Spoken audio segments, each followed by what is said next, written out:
لوگ بھی یہ بات کر رہے ہیں جو پڑھے لکھے ہیں، مہذب ہیں، سویلائزڈ ہیں، اور حکمرانوں کا بھی یہ رونا ہے کہ پاکستانی عوام، کامن مین ان دا اسٹریٹ، وہ کرونا کے حوالے سے ایس او پیز اور حکومتی ہدایات کو جوتے کی نوک پہ بھی نہیں لکھ رہا ہے، حالانکہ سوال زندگی موت کا ہے. تو ایسا کیوں ہے؟ اور اس پہ عمل درآمد کرانے کے لیے کیا کرنا چاہیے؟ میں کہتا ہوں اس پہ کچھ نہیں کرنا چاہیے، چونکہ اس پہ کچھ ہو بھی نہیں سکتا. یہ کام تھا جو ماضی میں کیا جانا چاہیے تھا، چونکہ اس کا تعلق ہے تعلیم، تربیت، گرومنگ کے ساتھ. یہ حکمران اشرافیہ ڈے ون سے، کبھی یاد کریں آنکھیں بند کر کے، ہماری تو پیدائش سے پہلے کی بات ہے جب بابائے قوم کہا کرتے تھے کئی مشہور باتیں ان کی. ایک تو کام کام اور صرف کام. کمال ہے، کبھی کسی لیڈر کے منہ سے سنا؟ وہ کہا کرتے تھے، کوئی خوشامد کرتا تھا سنپ کر دیتے تھے، جھاڑ دیتے تھے کہ اپنی سیلف اسٹیم، سیلف رسپیکٹ کا خیال کرو.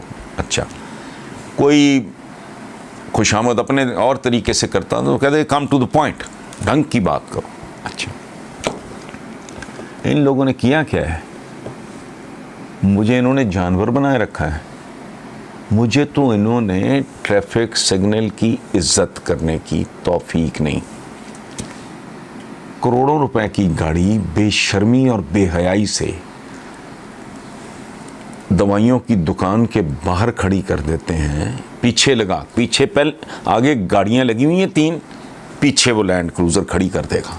وہ بے شرم بے حیا، کہنے کو پڑھا لکھا ہے، متمول بھی ہے، اسے یہ اندازہ نہیں کہ کسی کی ماں، کسی کا بچہ، کسی کا باپ بستر مرگ پہ ہوگا اور یہ دوائی خرید کے اس نے بھاگنا ہوگا. ایک چھوٹی چھوٹی باتیں ہم نے اور کس چیز کو سنجیدگی سے لیا؟ موت ہے. جس دودھ میں کیمیکلز کی ملاوٹ ہو، میں کہتا ہوں پانی کی کر لو تمہاری مہربانی. جس دودھ میں کیمیکلز کی ملاوٹ ہوگی، جو بچہ کھائے گا وہ پیے گا، جو بچی پیے گی، کل انہوں نے جوان ہو کے ان کی شادی ہونی، ان کی اولادیں کیسی ہوں گی؟ کوئی عقل، شعور، تمیز، تعلیم، تربیت انہوں نے محروم رکھا. انسان، میں پہلے بھی عرض کرتا ہوں، لکھ لکھ کے انگلیاں گھس گئی ہیں کہ حکومتوں کا بڑا چیلنج یہ پلڑیاں بنانی نہیں، انسان بنانا ہوتا ہے. ہم پیدا ہوتے ہیں آدمی کے طور پہ، آدم ذات، whether it is a man or a woman، person کے طور پہ. آدم ذاتوں کو انسان بنانا یہ اصل چیلنج ہے. ورنہ تیل تو بدوؤں کے نکل آیا تو کیا ہے، موج کرو. کیا کمال ہے آپ کا؟ غیر ملکی کمپنی ہیں، انہوں نے کہا یہ پکڑو. اب وہ ریکارڈ کیا کیا ہے بلوچستان میں، وہاں سے اگر بڑا سونا نکلا ہے، میرا آپ کا کیا کمال ہے؟ اس میں عمران خان کا یا نواز شریف کا یا زرداری کا یا بلاول کا یا کوئی مریم ہو یا ان کا کیا کمال ہے؟ وہ بندے بنانا، یہ سنت کی بات. سنت یہ ہماری پولیٹیکل لیڈرشپ کی سنت ہے. حضور نے ہزاروں میں سے ہزاروں پیدا کر دیے. جن کی فہرست بنانے بیٹھے تو ایسا 1000 پروگرام جو ہے وہ بھی نہ کافی ہوگا.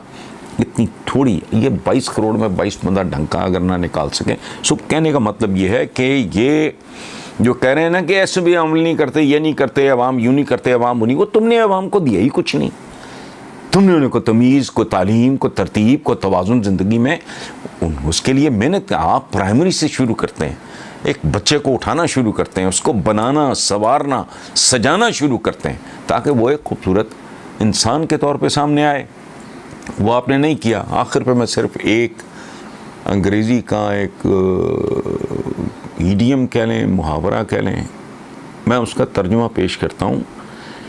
وہ کہتے ہیں کہ ایک گھٹیا سی جھاڑی جو ہے نا، بش، عام جھاڑی، اس کو پیدا ہونے اور مکمل ہونے میں ایک برسات کافی ہے، ایک مونسون کافی ہے. وہ جھاڑی اگ بھی آئے گی اور وہ اپنی جوان بھی ہو جائے گی. پھر اس پہ کانٹے لگیں، اس میں بیری لگے یا جو بھی گند بلا لگنا ہے. لیکن اوک ٹری